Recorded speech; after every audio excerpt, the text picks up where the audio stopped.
From the studio of Blackwater Media in the great city of Atlanta, I'm Dr. William Lester. Welcome to Blackwater Media's Prehistoric Files.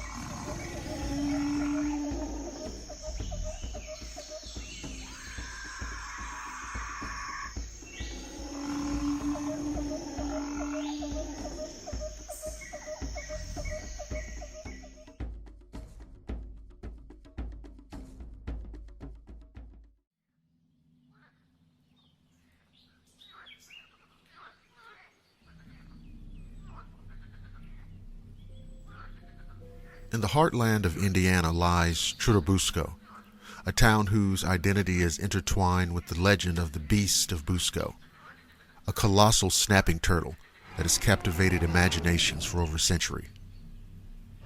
The tale begins in 1898, when farmer Oscar Falk reported seeing an enormous turtle in the 7-acre lake on his property near Churubusco. Descriptions liken the creature to the size of a dining room table, with estimates suggesting it weighed as much as 500 pounds.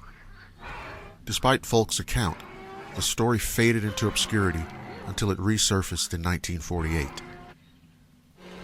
In July of that year, two local fishermen, Ora Blue and Charlie Wilson, claimed to have seen a massive turtle while fishing in Falk Lake, now owned by Gail Harris. Their reports reignited interest, leading Harris to organize efforts to capture the creature. Various methods were employed, including nets, traps, and even partially draining the lake, but the elusive turtle evaded all attempts. The search garnered national attention, drawing curious onlookers and media coverage. Despite the fervor, the Beast of Busco remained uncaptured, and the hunt was eventually called off. The legend left an indelible mark on Churubusco, earning it the nickname Turtle Town.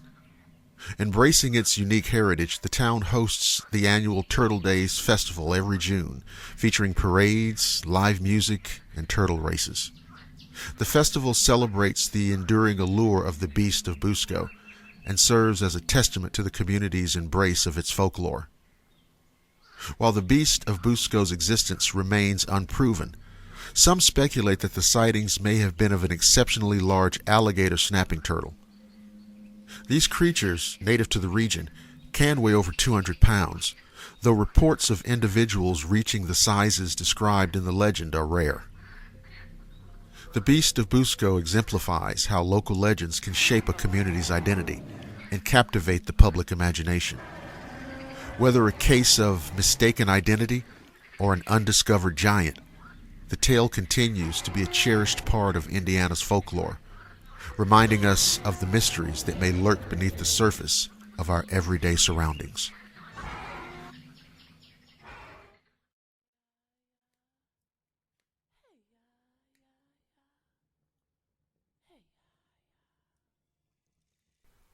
The evil Piasaw was described in Native American lore as a monstrous creature that had a wingspan of more than 50 feet. It was so strong that it would carry off a live buffalo in its enormous talons. Part bird, part reptile, part fish, this terror of the sky struck fear in the hearts of even the bravest Illini warriors, especially after it developed a taste for human flesh. The name Piasaw was derived from the Algonquin Illiniwek language and means a bird that devours men. The Illiniwek were a group of 12 or 13 Native American tribes that inhabited the Mississippi River Valley, stretching from Lake Mikago through Iowa, Illinois, Missouri, and Arkansas. Of the original dozen tribes, only 5 still survive: the Cahokia, the Kaskakia, the Michigamia, the Peoria, and the Tamaroa. It is estimated that around 10,000 Illiniwek tribal members lived along the great rivers before European contact in the 17th century decimated the population. The Piasaw had the face of an angry, bearded man with a mouth full of sharp teeth. It had a scaly body, deer antlers, bat-like wings, and 4 legs. Its tail was like a scorpion's and ended with the flukes of a fish. Legend has it that before people lived along the banks of the Mississippi, The Piasaw preyed upon buffalo, carrying them up to his cave high in the cliffs that lined the river. But soon after the Illini arrived, the Piasaw grabbed a member of the tribe. From then on, the creature only hunted humans. The Piasaw preyed upon the Illini tribe, snatching people up until whole villages lay empty. Many warriors tried for years to destroy the creature, but it could not be killed.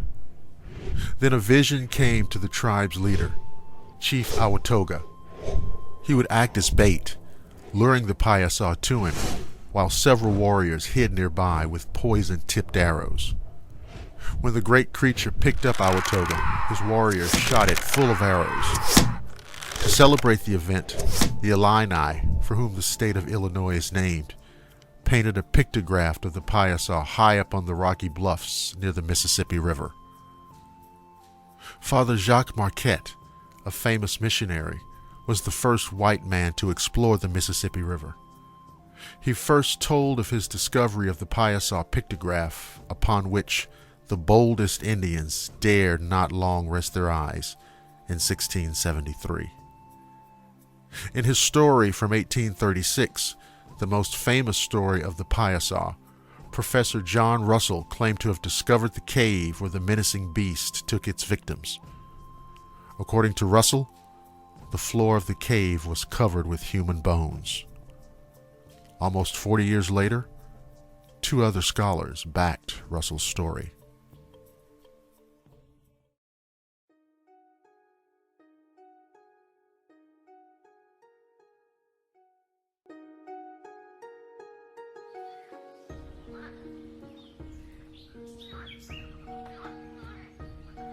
An isolated mountainous region of China is apparently the home to strange, gigantic creatures resembling albino toads. In this distant forest-strewn corner of China's Hubei province, there are numerous lakes and deep water-filled gorges. While the beauty and natural splendor of the region is undeniable, there are some who claim that far and away the most interesting thing about this district are the gigantic and viciously territorial toad-like creatures that are said to lurk beneath the unfathomable waters. According to local fishermen, Baofeng Lake and other gorges that dot the region are infested with colossal alabaster-skinned amphibious monsters known as Wunan toads, whose most disturbing attributes are their allegedly voracious appetites. This phenomenon was first brought to national attention in 1962 when a group of terrified fishermen attempted to purge their favorite fishing hole of these beasts by throwing dynamite into their murky domain. The fishermen were not only unsuccessful in their efforts, but were actually chased away from the lake by a massive toad-like menace, which the men, for reasons known only to them, was dubbed Chan. Legend has it that the monstrous Chan pursued the fishermen almost 90 feet beyond the shoreline.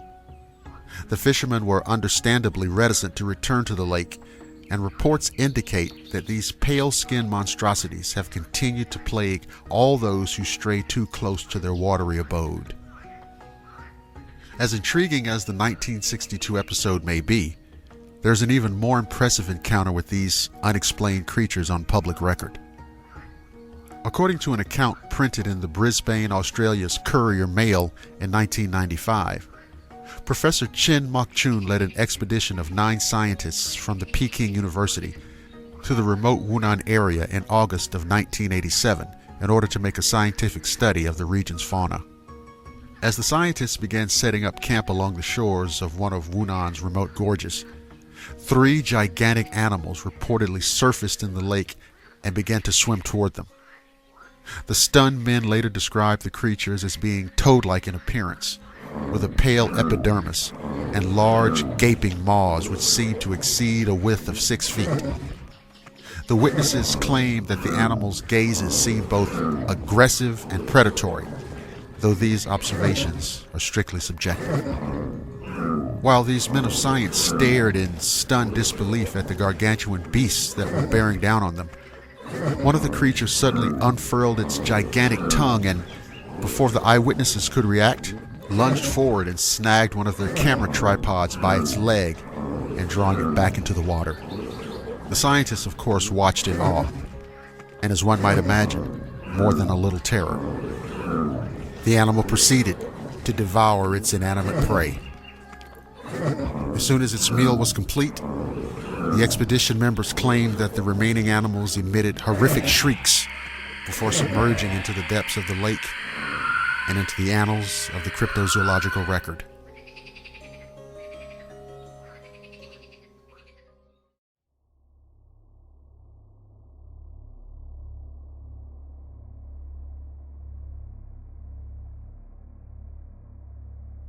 For 5 nights in the autumn of 1903, a strange creature with bat-like wings, a horn on its forehead, and a foul smell haunted the small Iowa town of Van Meter, leaving behind footprints and terrified witnesses. At that time, the town's population was just over 400, and none of them had any idea about the terror to come. The Van Meter visitor was first sighted on September 29, 1903, by Ulysses Griffith, a local doctor. He was awakened by a bright light shining into his bedroom window. He grabbed his shotgun and went outside to investigate. He saw a large creature perched on a telephone pole, emitting a beam of light from its horn. He fired at it, but it seemed unaffected and flew away. The next night, another witness, O.V. White, a hardware store owner, had a similar encounter. He heard a noise outside his store and saw the same creature on the roof. He also shot at it, but it flew away with a loud screech. The following night, Sidney Gregg, a banker, was returning home from work when he saw the creature in an alley. It jumped on him and knocked him down. He described it as having smooth skin, large eyes, and a blunt nose. He managed to escape and ran to his house. On October 2nd, several townspeople decided to track down the creature and put an end to its reign of terror. They followed it to an old coal mine on the outskirts of town. There they discovered not one, but 2 of the creatures. One was larger than the other and seemed to be guarding it. The townspeople opened fire on them, but they retreated into the mine shaft. The next morning, the townspeople gathered at the mine entrance, expecting to see the creatures emerge, but they never did. The mine was sealed off, and the Van Meter visitor was never seen again. What was the Van Meter visitor? It was 1903, and the concept of hoax is all but ludicrous. So too, I dare say, is the suggestion of some kind of community hallucination. While no one knows for sure, some have speculated that it was a misidentified bird, bat, or pterosaur.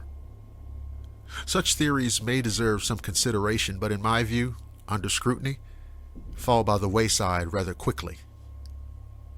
Others have suggested that the antediluvian interloper was an alien or an interdimensional being. Some have even claimed that it was a manifestation of collective fear or subconscious guilt. Whatever it was, the Van Meter monster has become a proverbial fixture in the realm of Fortean studies. Perhaps more importantly, it forces us to wonder, what else might be out there lurking in the dark? The crew of a German U-boat and the survivors of a torpedoed merchant ship lost in the fog-shrouded South Atlantic. Suddenly, land where no land should be, a place out of time and mind. This was the day the 20th century met the primeval world in the land that time forgot. An astounding motion picture based on the book by Edgar Rice Burroughs, creator of Tarzan, and the most thrilling science fiction stories ever written. Travel through an underwater passage and discover an awesome prehistoric world. Fight for your life against the terrifying creatures of a lost continent. Come face to face with primitive man and learn the secret of evolution. The land that time forgot. Starring Doug McClure. It's action, danger, and adventure on an epic scale.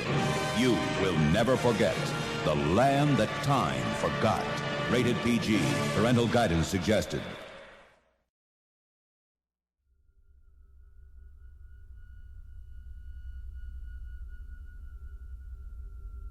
Now, before I get started with this, let me tell you right now, don't bother asking about where I live or make any attempt through social media or other means to try and track down this location. If you do, you'll be lucky if law enforcement gets you first. And trust me, with all of the black helicopters buzzing around here and the unmarked SUVs lurking about, you wouldn't get far anyway. So let me get to the point. The crazy-ass, incomprehensible, shocking point. I have dinosaurs in my backyard. Now, before you start rolling your eyes, let me try to explain. Last year in early autumn, I was out in the front yard raking leaves into little piles to burn. Now understand, the way that my house is situated, the backyard fence forms a border with a small stretch of trees that in turn borders with one of the back roads. Anyway, on that particular day, as I was raking, a strange feeling came over me. I couldn't explain it or quantify it, but I also couldn't deny it or ignore it. Something was happening in the back. And right at that moment, I heard a sound that almost shook me out of my shoes. The roar of a large animal. And I was like, what the fuck? And when I got around to the back, I stopped dead in my tracks. What I saw was some shit straight out of Land of the Lost. It was a goddamn dinosaur, walking on two legs and probably 15 feet tall. And based on what I've read and seen online, it was an Allosaurus, which by all rights should have gone extinct 145 million years ago. But now here's the thing. It seemed to appear out of nowhere, take a few steps, and vanish. But I don't mean like seeing a ghost, just appearing and then dissolving into nothing. But it seemed to step out of something, and then a few seconds later, step back into it. Now, subsequently, I had almost identical sighting scenarios of the spike-tailed, plated Stegosaurus and the crazily armored and club-tailed Ankylosaurus. Now, it's interesting to note that both Stegosaurus and Ankylosaurus coexisted with Allosaurus during the late Jurassic period. I mention that because a few people have suggested or theorized that my backyard may sit on a temporal vortex, or some kind of doorway in and out of time, so to speak, and that maybe these creatures unknowingly wander in and out, and that's why they can be seen for a few seconds. Now, if any part of that is true, it would also explain the black helicopters and the strange phone calls in the middle of the night with no one on the other end. So that's the story. And it's still going on, by the way.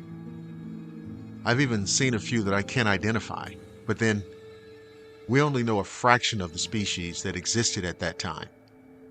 Only what we've seen so far on the fossil record. So who knows what may show up in my backyard next?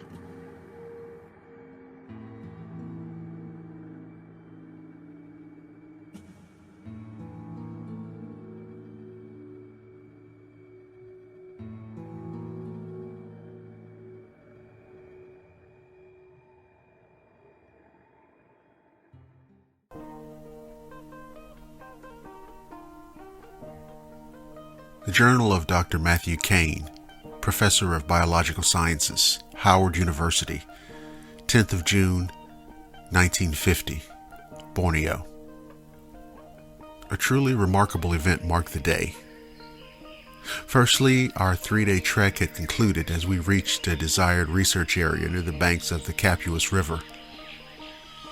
The region was alive, literally, with a rich spectrum of flora and fauna that rivaled any in the world. Nearly 15,000 species of flowering plants alone, 3,000 species of trees, and hundreds of species of resident mammals and birds. We were in the process, my assistants and I, of cataloging, recording, and photographing, and even taking a few botanical samples when our ears captured the sound of movement, perhaps 30 yards distant and closer to the riverbank. From our vantage point, we could see tall stalks of grass and reeds being thrashed and shaken by something obscured by the greenery. But it was clearly something large. And then we heard more. The growl and eventual roar of an animal. My initial thought was that it could be a clouded leopard. But as the volume and ferocity escalated, I abandoned that theory. And then the thing itself cleared the thicket. The creature that we beheld was impossible. And by that I mean that it was there. We saw it. We heard it. But it could not be there. Though outside of my field, I had read and developed some familiarity with paleontology. And it was that familiarity that told me that this beast was a Dimetrodon, a fierce predator that by all rights should have vanished from the world some 40 million years before the dinosaurs. Being naturalists, we understood the dilemma. The reptile would catch our scent immediately, if it had not already. Then we each, I mean the three of us, almost simultaneously sought the wooden handles of the revolvers on our belts. And at that moment, this beast out of Earth's primordial past, this living fossil, being at least 15 feet in length, turned its head, looking directly at us. One of my assistants, a man named Thomas, fired a shot, perhaps two, in the direction of the animal, and I had no idea whether or not the creature was struck, for in those brief moments our gear was gathered and we ran. We ran as though time, space, sky, and earth were nothing. When we reached the Galamba Road in our Jeep, we flung everything in and made off at a fearsome pace. And I am sorry to report that our shock at seeing such a thing diminished our presence of mind, and so there is no photograph to corroborate this account. That in essence is the story. It is now 1963. We each agreed back then to never make a, official report of what happened that day.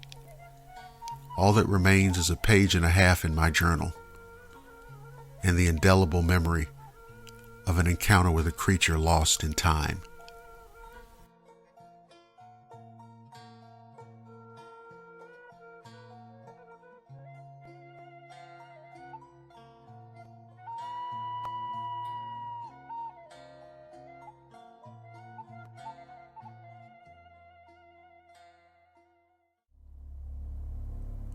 Journal of Dr. Matthew Kane, Professor of Biological Sciences, Howard University, 2nd of September, 1958, Washington, D.C.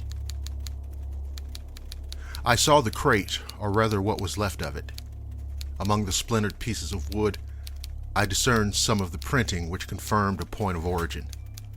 Jamhuri ya Muungano wa Tanzania, which to translate from the Swahili is United Republic of Tanzania, along with the motto, Uhuru na Umoja, which is to say freedom and unity. But the thing was gone, and that meant the coming horror was all but inevitable. I had been against the whole thing from the beginning, even amongst all of the excitement of the discovery. One of man's distant ancestors, alive today. Yes, there'd been legends for more than 100 years about man-like ape creatures existing in the vast, dense forest of northeast Tanzania, near Mount Kilimanjaro.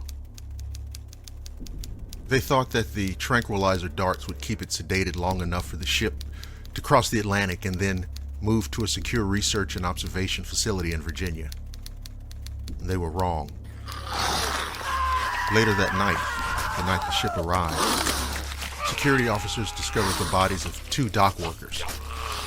They'd been savagely beaten and bore the signs of teeth marks, sharp teeth that had ripped and torn their flesh in the most hideous fashion imaginable. One man's left arm had been yanked right out of the socket. and his skull was... goddamn. His skull was all but pulverized. Blood and entrails littered the scene. You've got to understand that it's likely that this creature gave rise to both apes and men.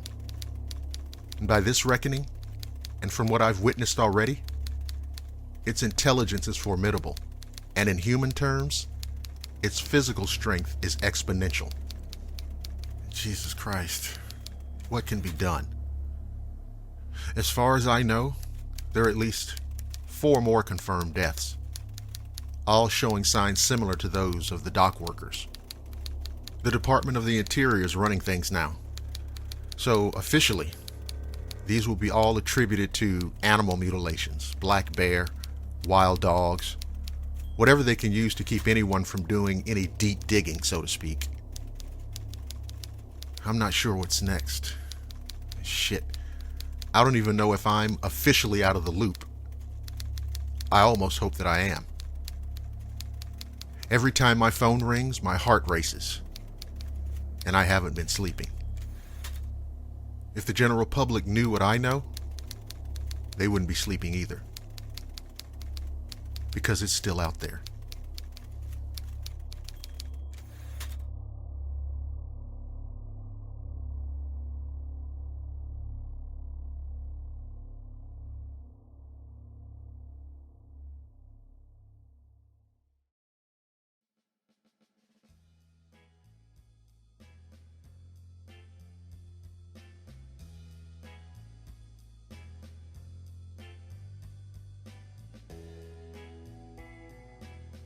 I rarely use Blackwater Media as a platform to share my own personal experiences.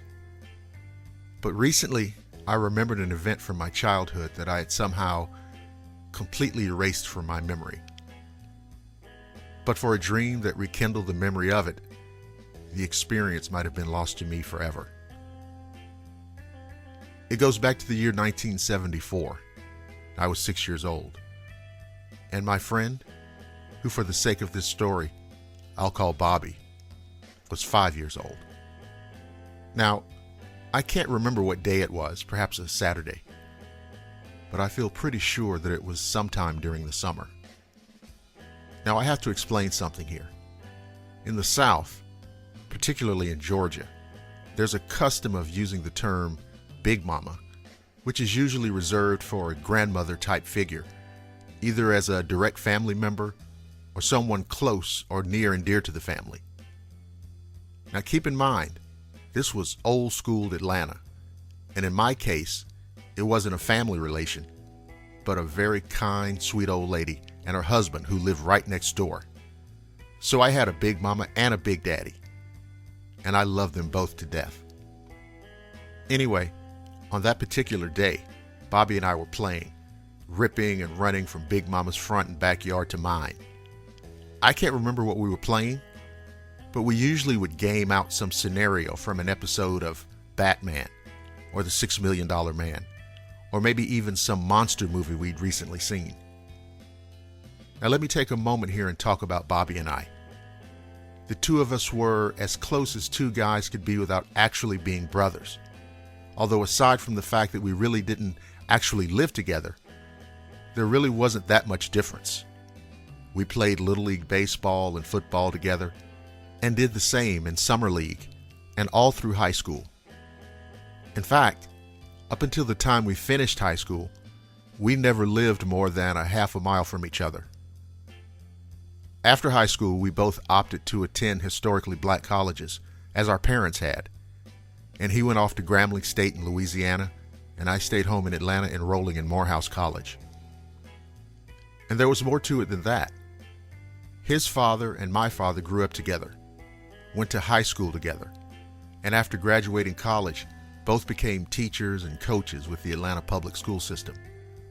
Also, his mother was a librarian, and my mother a reading specialist, both like our fathers with the Atlanta school system. We took family trips together, at least once or twice a year, as well as multiple backyard cookouts and picnics. But those trips rekindle some crazy memories because you have to remember, in those days, The people running some of the vacation resorts were not very welcoming or hospitable to black people, especially when they realized that we could actually afford to be there. So there were several instances of, quote, lost or misplaced reservations, until our parents started having all of their vacation reservations placed through AAA. In short, they were all lifelong friends up until the day my father died in the fall of 2009. So, let me bring it back to the day in question. At one point, we were at the edge of Big Mama's front yard, very close to the driveway of my house. Like I said before, just running wild. All of a sudden, we sensed movement to our left. What we saw climbing down Big Mama's backyard fence was so shocking that I don't think we moved, but our eyes were locked on it. Okay, so let me try to explain this as best I can, what this thing looked like.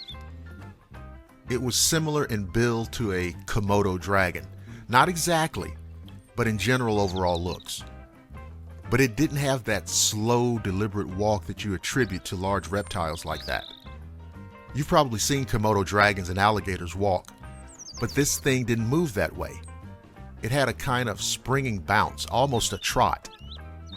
Now, like I said, we both must have been in a state of shock, at least on some level, because I can't remember having any overt emotional reactions. But I do remember, with vivid clarity, being on fire with curiosity and wonder. It reminded me of something that I read about in one of any of the dozen dinosaur books that I had at the time. Then the creature broke its stride, turned its head, and let out a growl and roar. Now, I'll tell you this, thinking back on it, that sound it made was something that defined the word primeval.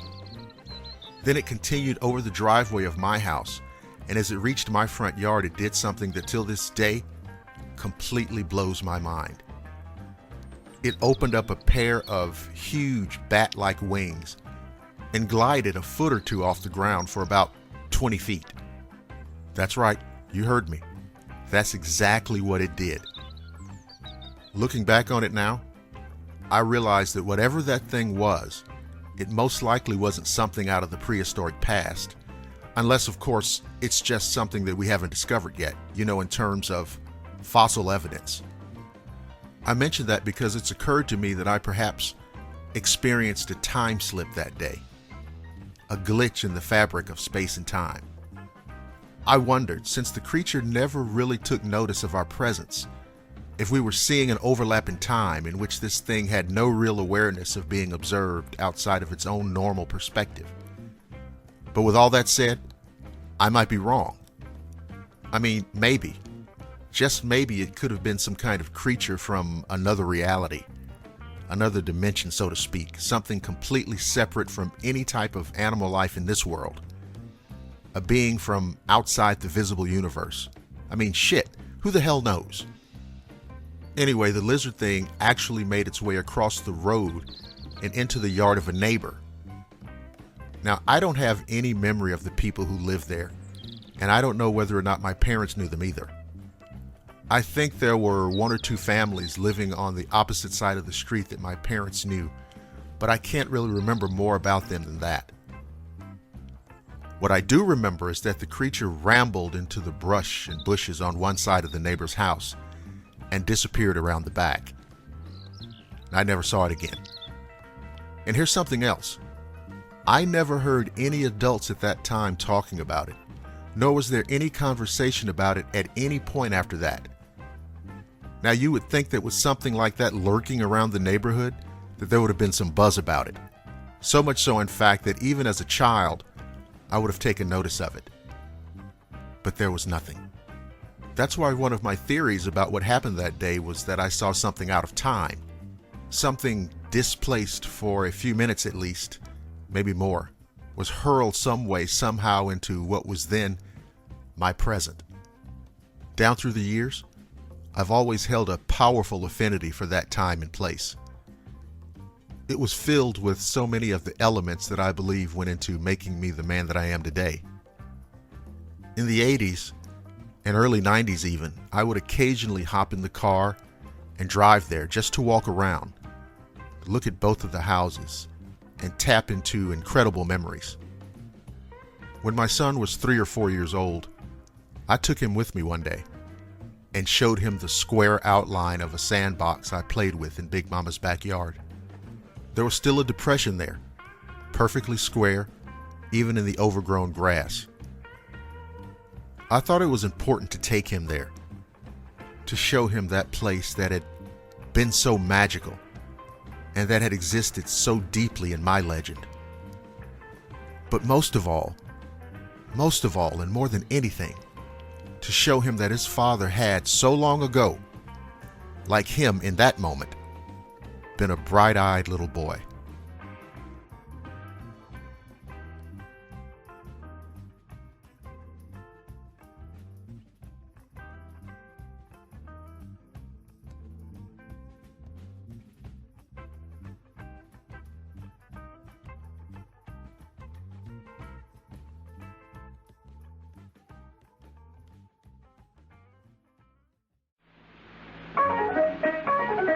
Beans times 2 beans is 4 beans. Nescafe uses lots more beans. 10 beans times 4 beans, and add 3 more beans, make 43 rich coffee beans. Yes, you get 43 beans in every cup of Nescafe real coffee beans. That's all there is in Nescafe. 43 beans in every cup. Make Nescafe the all coffee instant coffee with the let's have another cup taste. Extra beans means extra flavor. Today's Nescafe goes all the way for flavor with 43 choice beans in every cup.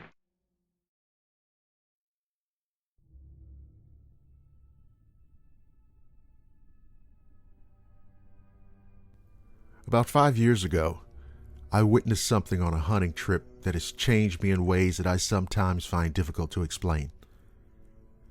Most people tend to have some concept of reality. You know, things that exist and things that don't.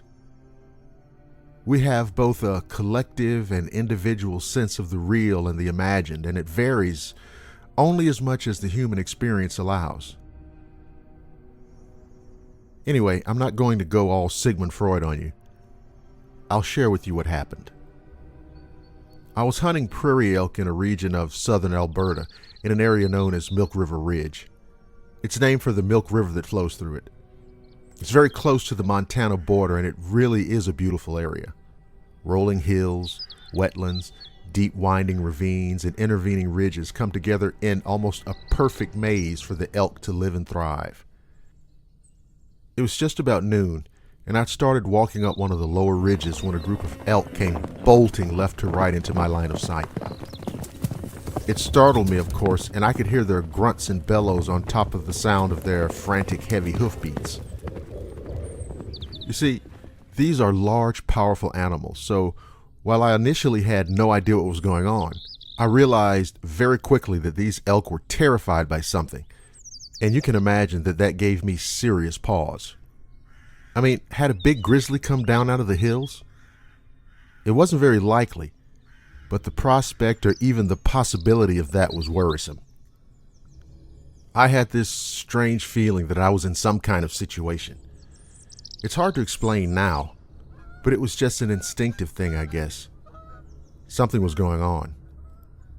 I made my way up to the top of the ridge, and as I did, I heard a sound that shook me to the core. The sound that washed out over the entire area had to be the loudest, strangest, most horrifying roar I'd ever heard. I distinctly remember saying to myself, "What the fuck was that?" I knew for sure then that this was no goddamn grizzly. There was a vibration to it, a ferocious rage that cut through the air like a meteor. And it was surreal too, although at that moment, I had no idea why it seemed so. Anyway, whatever it was, it continued to roar. I dropped down to one knee, started scanning the landscape for where this terrible sound was coming from. Then, standing at the top of a parallel ridge about 100 yards to my right, I caught sight of something that could not possibly be there. But my binoculars didn't lie. It was there. What I saw was something straight out of Edgar Rice Burroughs or Jules Verne. It was clearly feline and easily 9 or 10 feet long. I mean, this thing was fucking huge. The girth, the muscle density that I could see, man, this thing had to be 700 or 800 pounds. I could even see its whiskers flaring as it roared, and that's when I saw that it had 2 long, fang-like canine teeth. Holy shit. I'm out here on this ridge, shocked out of my ass looking at a damn saber-toothed cat. Now, I have to admit, I'm not a scientist or any kind of expert on prehistoric animals, but I damn sure knew enough to know that this was something that wasn't supposed to be there. But there it was. A monstrous predator that by all rights should have gone extinct more than 5 million years ago. Then it occurred to me that if the creature hadn't already caught my scent, it would with just a slight shift in wind direction. I was in some deep shit. I was carrying a rifle, of course, but for some reason, I never seriously considered shooting the creature. On the one hand, even if these things somehow survived extinction, there couldn't be many of them around, right? And even if I did get a shot off and didn't kill it, this thing would be on my ass in no time. I realized that there was only one thing to do, and at that exact moment, the big cat turned its head in my direction. The game was up. It had my scent. I fired into the air. The cat turned and walked along the crest of the ridge in the direction from which it must have come. I fired another shot in the air. The sound of that shot sent the cat running off along the same direction before it quickly cut to the left, down the ridge, and out of sight. Now you can probably guess the rest. I tore ass down that ridge as fast as gravity would allow. When I got back to my truck, I lit a cigarette, started the engine, and drove down the trail until I hit the main highway. Of course, as soon as I got home, I did 2 things right off. First, I made myself a deep, dark tumbler of Jack and Coke. Then I hit Google to make sure, as if I needed it, right, that I saw what I thought I saw. I knew I was just going through the motions, and after a minute or 2, I just opened up Pandora. So, that's my story. That's what happened.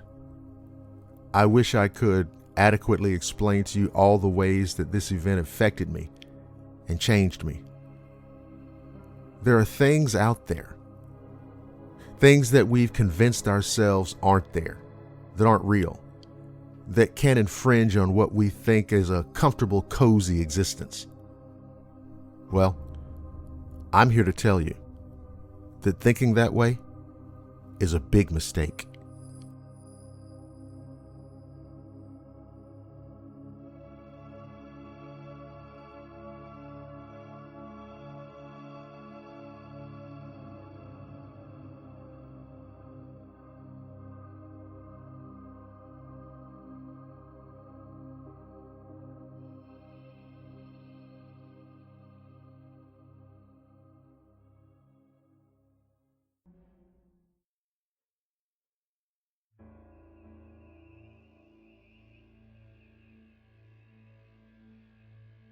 If you've never given much thought to subjects like cryptozoology or UFOs, or maybe even think there's nothing to any of it, I have a story to share with you.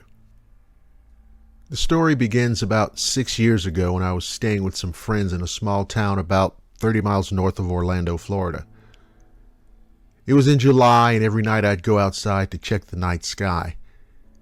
It was about 9 p.m. and I'd gone out to do my nightly thing. But when I looked up at the moon, which was almost directly overhead, I actually looked away to rub my eyes because I couldn't believe what I saw.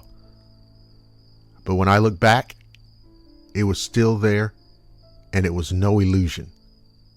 There, flying around the moon in a clockwise direction, from my point of view, were these enormous things which looked like dragons.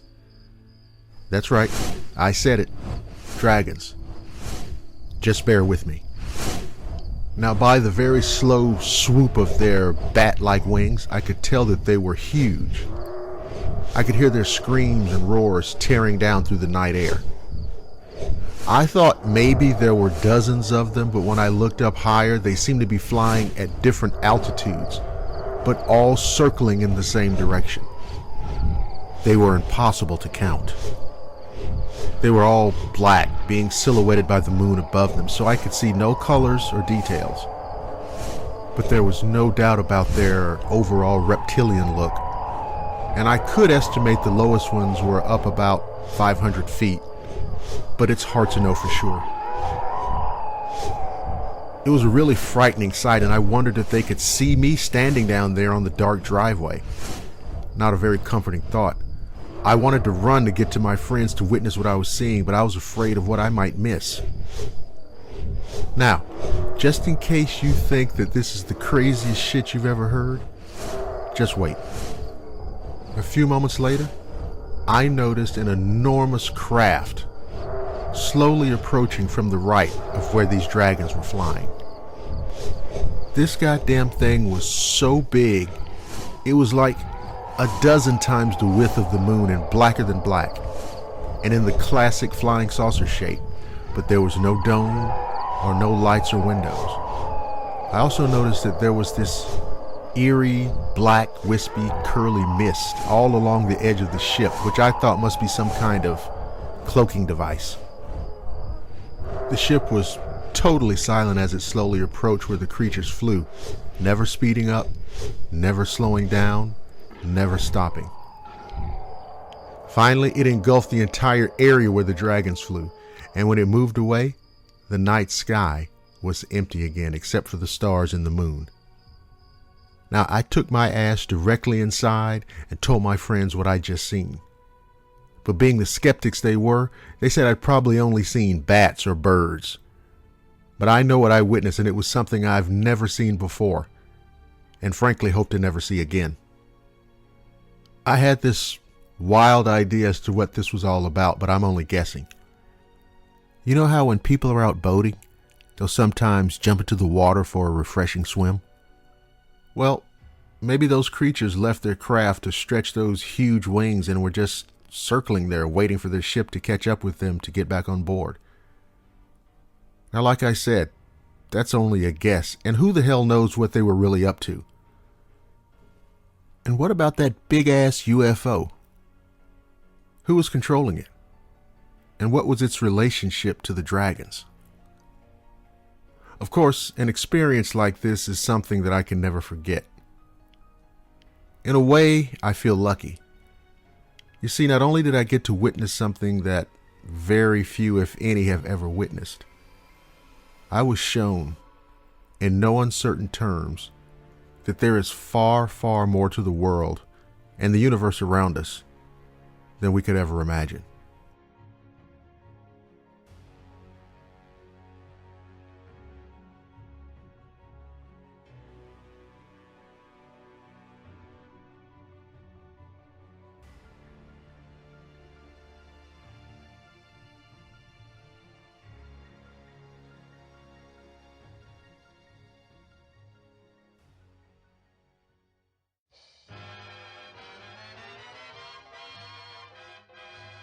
I've always been fascinated by tales of cryptid lake or water monsters, though I've never actually seen one myself. But my grandfather, who for the purposes of this story we'll call Bill, and also a rock-solid, no-bullshit man, once recalled a time during World War II when he was serving aboard a ship that was in the English Channel. He noticed a commotion one evening on deck, and when he went to investigate, many crewmen were carrying on. Those who happened to have cameras were eagerly snapping photos, though Bill didn't have a camera. What he claims to have seen was astonishing. A creature was traveling in the water in a perpendicular fashion with the boat. It was moving just slowly enough to frighten the crewmen into thinking that their vessel would collide with the beast. The creature, whose long back broke the water and looked something like a crocodile's, had its head held out of the water as it traveled. Its incredible size was said to even be longer than the vessel itself. My grandfather stared there with his mouth hanging wide open. As he recounted, the vessel and the creature actually did come very close to colliding, but apparently the animal had a clear destination in mind. It simply kept on moving without acknowledging the vessel or looking left or right, luckily for those on board. And it was not seen to submerge. Crew members followed it with their eyes as long as they were able, until it finally disappeared from sight. This couldn't have been a crocodile, first of all not in the English Channel, and certainly not one of any significant size. When I pressed him for a better description, he stubbornly gathered his bearings and stated, "Well, shit, it looked like a dinosaur. That's all there is to it. A goddamn dinosaur, I swear it." And this was especially chilling to me.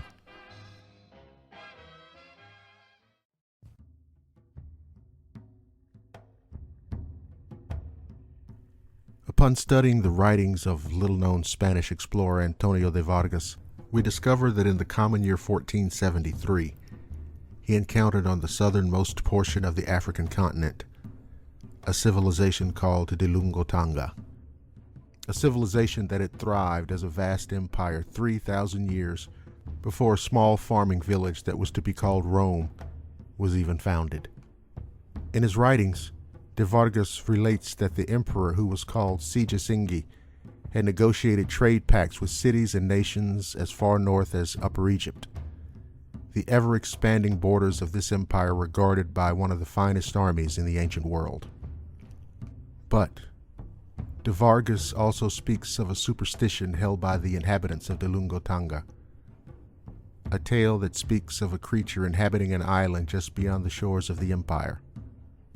A creature so large and terrible that its name in the Tongan language could only be translated as dark horror. They called it Golentor. Further, de Vargas relates in his journal that, quote, "In fact, Tongan lore is filled with stories that describe islands where beasts from before the age of man dwelt, where creatures like Golentor existed in a perpetual prehistoric age. Whether or not such animals actually exist is difficult to ascertain. There is no doubt, however, that these people do believe that they exist." The journal here is indecipherable, and then it says, "We plan to find this island and discover if this creature really exists." No date is given for that entry. My best estimate would place it around the early autumn of 1473. Moreover, there are no known journal entries by de Vargas after this.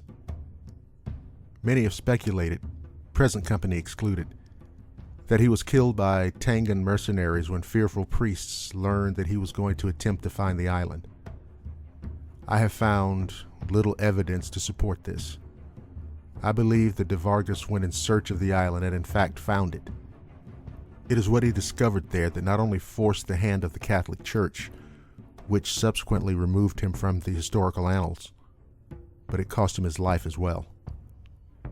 You see, de Vargas discovered things about Africa and the antiquity of its myriad cultures.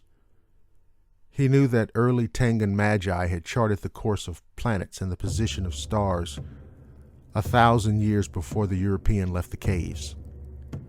He knew that art, trade, and warfare were all commonplace occurrences along the Matende River Delta when brutish clans were raiding each other with clubs and crude spears across the European interior. He knew these things, and he knew about the existence of creatures that were thought long gone. Rome knew that widespread knowledge of such things would greatly disrupt European Christian truth, so called by them, and therefore the matter became fully academic. And the centuries passed. In June of 1955, the Biological Research Department of the Matembo Institute of Natural Sciences received corporate sponsorship for a research expedition of its own choosing. It was then that I, Ethan Miko into this hardly believable yet true story.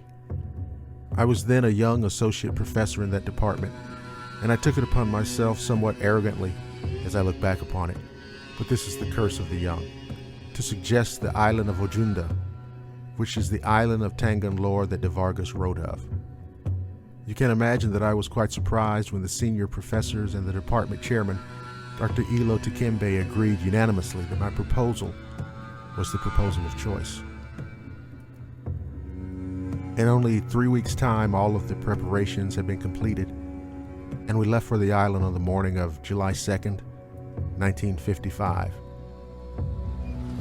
The island lay 46 kilometers to the southeast of the mainland, and from the sea was quite unremarkable, save one item. This island, we came to discover, seemed to be blanketed in a perpetual curtain of milky white fog, all but impossible to penetrate with the naked eye.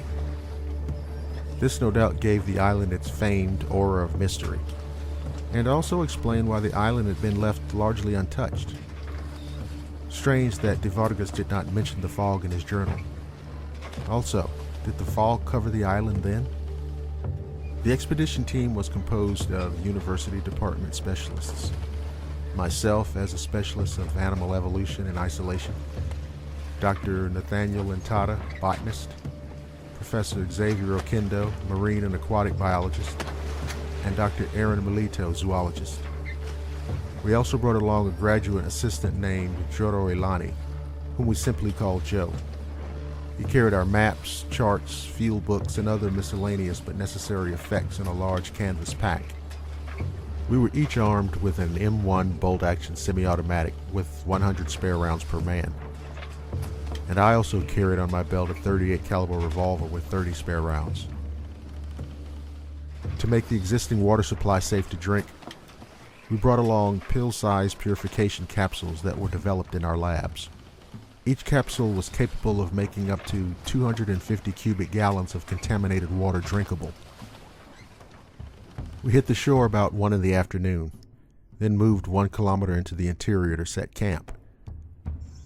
By 3 in the afternoon, our tents were pitched, and creased map lines were smoothed away by hand as we began to chart the possibilities for our next day's excursion. We slept soundly that night, and around midnight I awoke to the feeling of a cool breeze which came up through the trees and watched over us. Before I drifted back off to sleep, I thought about de Vargas and the legend of this island and what, if anything, lay in store for us. When we awoke, the sun was shining brightly, and in less than half an hour, we were ready to head out. We moved east, deeper into the interior, and the heat became nearly intolerable. We took water samples first, and found that our purification capsules would adequately decontaminate the water. The buttress growth was tremendous. Ferns, mosses, and bromeliads were everywhere. The lianas wound around nearly every tree, but Dr. Lentada noticed that they were somewhat uncharacteristic in that they didn't form loops and knots as they grew towards the sunlight. They grew, it seemed, as straight as an arrow up into the canopy. Dr. Lentada surmised that since the lianas had developed in this remote environment, their photosynthetic processes were unique to this island. We noted that the majority of animal life on the island was either amphibian or reptilian, though we did notice several species of birds flying high overhead. Again, we attributed this to the island's isolated tropical disposition. We cataloged dozens of varieties of lizards, snakes, and even a strange gargantuan aquatic combination of the two, which we named Taurodon, in homage to a mythical beast of which it reminded us. Each of us marveled at the bizarre path that evolution had taken in this strange place. It was then that a horrible shriek from overhead nearly jolted us from our senses.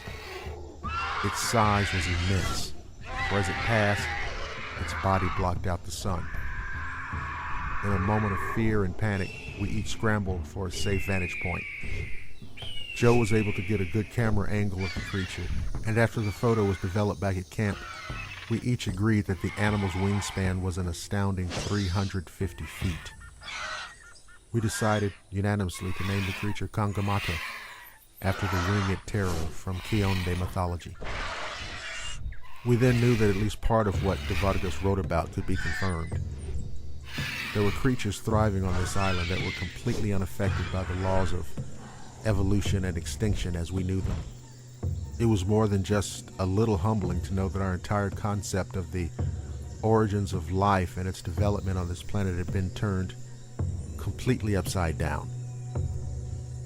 Our first summation was that these animals were remnants from the age of dinosaurs, which was thought to have ended 65 million years ago. But as we looked closer at the fossil evidence on this island, we concluded that these creatures actually dated from a far earlier period than the dinosaurs, from a far deeper strata.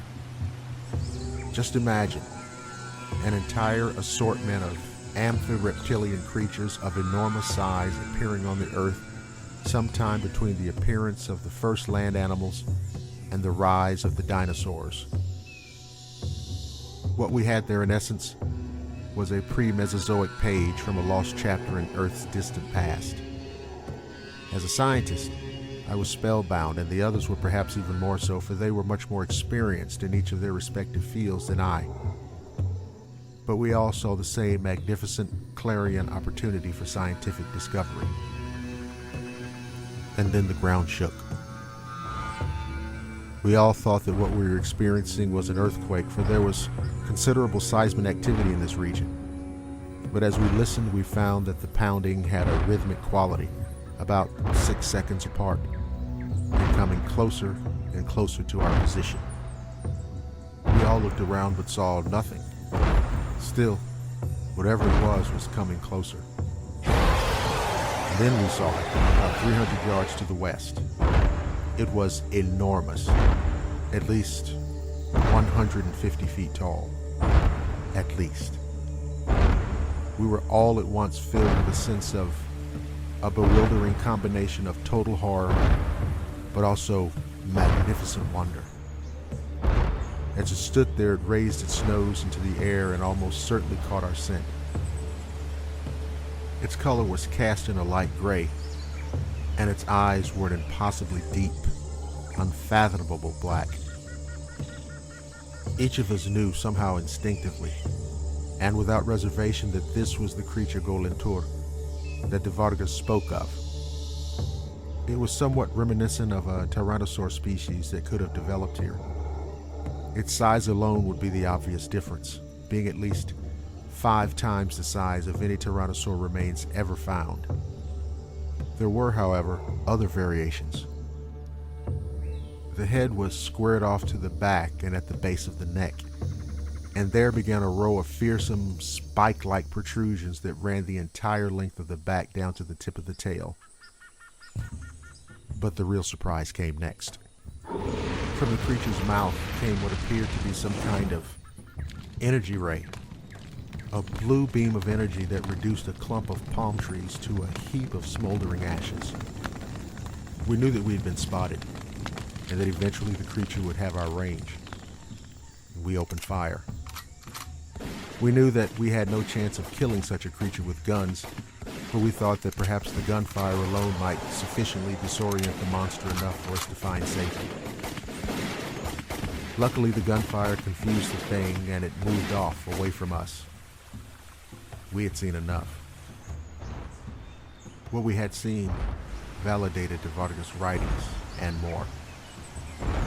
Dr. Melito suggested that we leave the island immediately, telling no one of what we'd found, and return at a later date to do a more in-depth research and observation.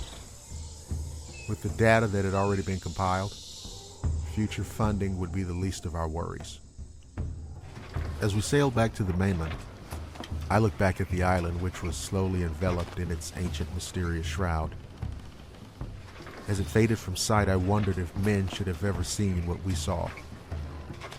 I wondered if de Vargas had asked himself that same question. Then, suddenly, I became overcome by a feeling of such dread that this pen can scarcely do it justice. Suffice it to say, the world will soon come closer to the brink of annihilation than it's ever been. closer than man has ever thought possible. Very soon.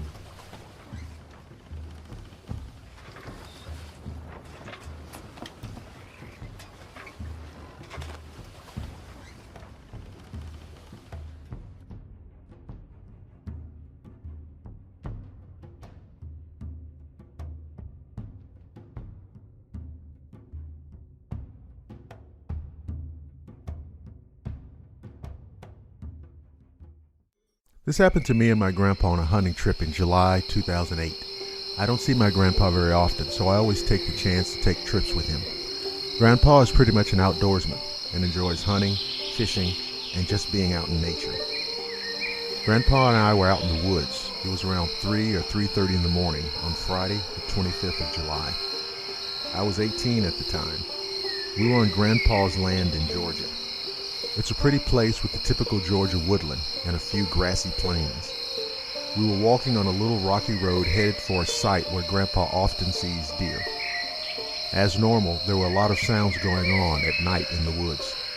We ignored most of them and remained quiet to not scare away anything. Suddenly, we heard an unusual noise we never heard before on our many hunting trips. Grandpa looked at me and listened. Then he raised his finger in front of his mouth to show me that we shouldn't make any more movements. I heard a lot of movement and more of the noise.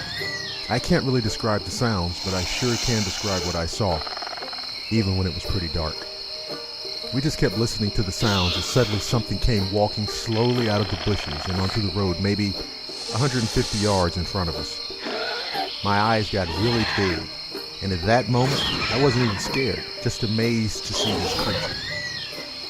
We didn't move. Now, as crazy as it sounds, it looked just like the velociraptor from the popular Jurassic Park movies. I just froze. I thought things like that lived many millions of years ago.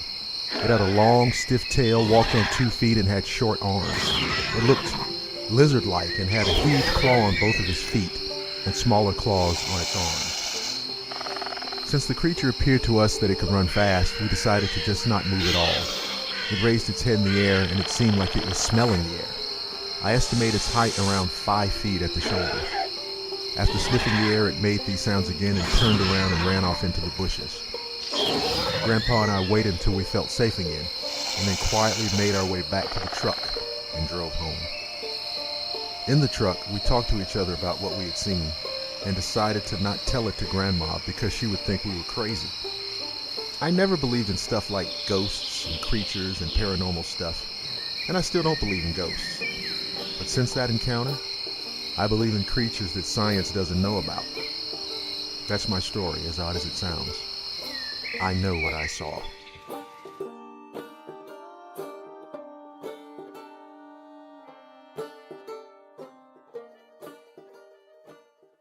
There's just one Schlitz, yeah, nothing else comes near. When you're out of Schlitz, you're out of beer.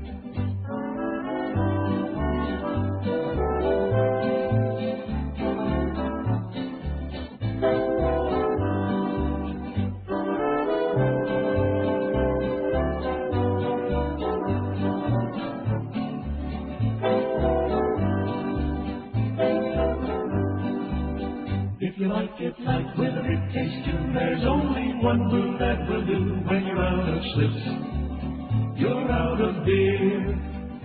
Real gusto in the great light beer Schlitz.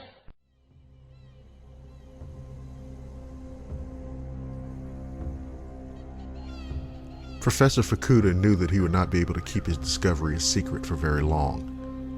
Although his theories had been scoffed at for years, he recognized this as final proof that he had in fact been right. He feverishly began feeding the data into his computer, knowing that the end result would be an extrapolated digital rendering. He would be able to present his findings to the head of his department and later to the Board of Trustees. Certainly a large expedition to Mogo Island would be proposed and properly funded, with him at the lead. He'd been on the island 6 months ago, following clues that began with legends of the Makente, the indigenous people of the Timbu Island chain. They spoke of a thing a gigantic beast for which they had no word or gave no name for fear of summoning and arousing its wrath. It was there, too, that he heard the roar of the beast. Even as the computer produced the image that he suspected it would, he still could not help but be astonished. A species of reptile-amphibian predating even the Devonian age, bipedal and close to 400 feet long. An image of the creature derived not from fossil remains, but from a 3-mile progression of fresh tracks.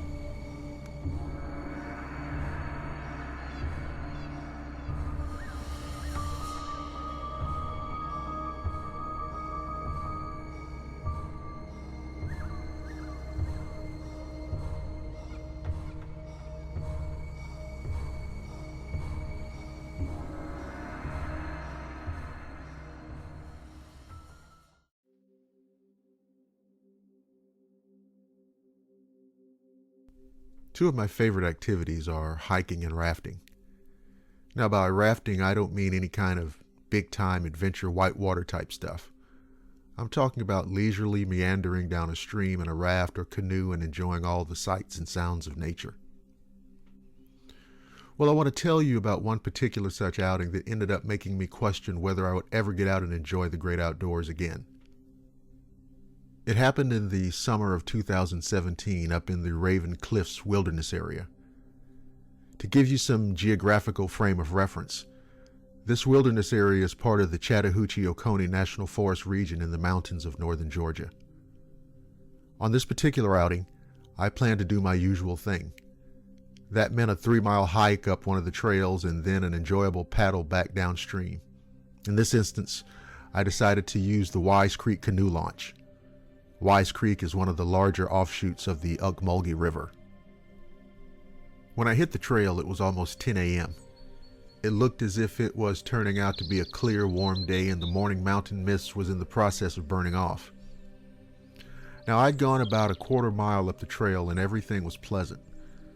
I stopped for a few moments to take a sip of water and in doing so, chanced to glance up and notice that although it was a sunny day, there were a few white puffy clouds here and there.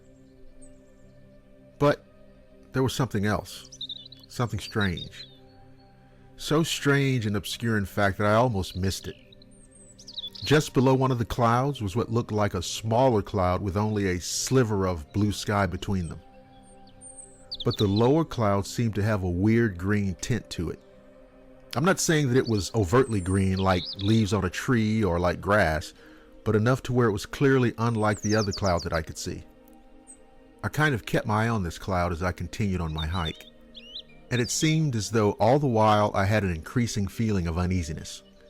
I didn't know exactly why at the time. It was like some kind of internal alarm starting to go off. Then things got even more weird. That barely green-tinted cloud seemed to have gotten lower, and I mean much lower, totally separated from any other cloud. At that point, I could tell that it really didn't have any other normal characteristics that you could attribute to a cloud. It wasn't puffy with a random or erratic outline. There was geometry to it, and it was slightly cylindrical and elongated, and I got the distinct impression that somehow it had an opening on two ends. I remember thinking to myself, what am I seeing? Is this a UFO or some crazy weather thing or just an optical illusion in the summer sky? Anyway, by then I was well past the halfway point on the trail and headed towards the canoe launch. I started noticing that each time I looked up at this thing, whatever it was, it seemed to be a little bit lower than it was before. Because of this, it seemed to come more and more into focus and I could see it better than I had before. From what I could make out at that point, I must have been right about it having openings on both ends. I could see into it now, and what I saw at the back end made no sense whatsoever. The back end of it seemed to be black, and I don't mean just the color black. It seemed to be a complete void, non-existent, so to speak.